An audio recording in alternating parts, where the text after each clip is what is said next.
plan for the future. The truth is, you can't maintain a long distance relationship forever. It's not possible.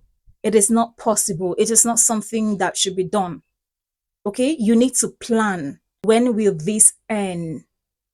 Okay? Because if you do not plan, you may end up seeing yourself being there for 10 years. We have seen people who have been in long distance relationship for 10 years, for 20 years.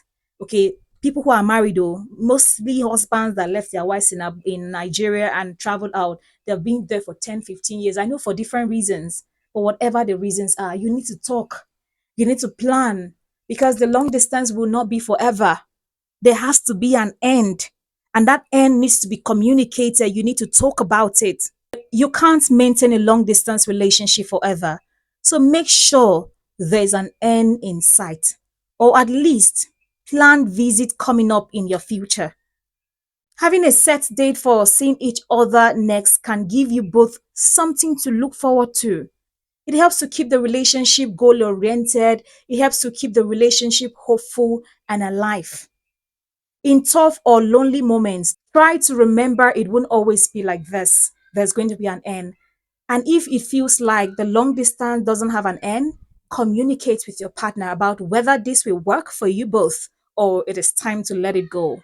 You need to have the hard conversation. And last but not the least, focus on the positives.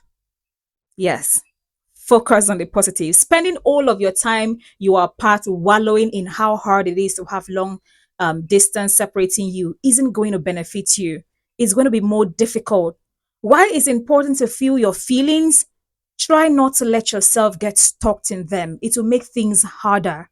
Shift into gratitude by recognizing the unique advantage of a long distance relationship, like having more time for personal growth and friendships and learning to communicate more effectively. Most long distance relationship partners, learn how to communicate better than, physical relationship. Most physical relationship, they don't know how to communicate. All they need to do is they know how to talk about, have sex, talk about children, talk about responsibility. Most people don't know how to communicate. So reflect on the good part of the relationship, how it helps both of you, to build better communication, which will help you in the long run when you end up staying together. So you need to shift into gratitude by recognizing the unique advantages of a long distance relationship.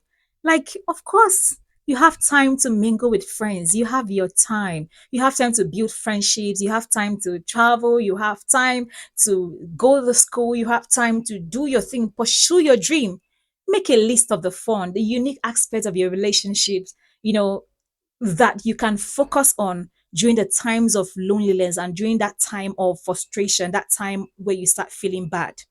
I pray that God helps us and gives us wisdom and strength to navigate our relationship. I pray that, you know, God aligns our relationship and even the long distance relationship we currently are in, that we have not known how it's going to end. I pray that God gives us a direction and an end in sight. Amen. Amen. Amen. Thank you for watching. If you found this video helpful, kindly leave a like and comment. This will encourage me to set my camera and make more videos because it's not easy to set a camera to edit. If you watched this video to this very end, thank you for watching. Kindly leave a comment or a like to encourage me to do more, and also follow me for more. Thank you.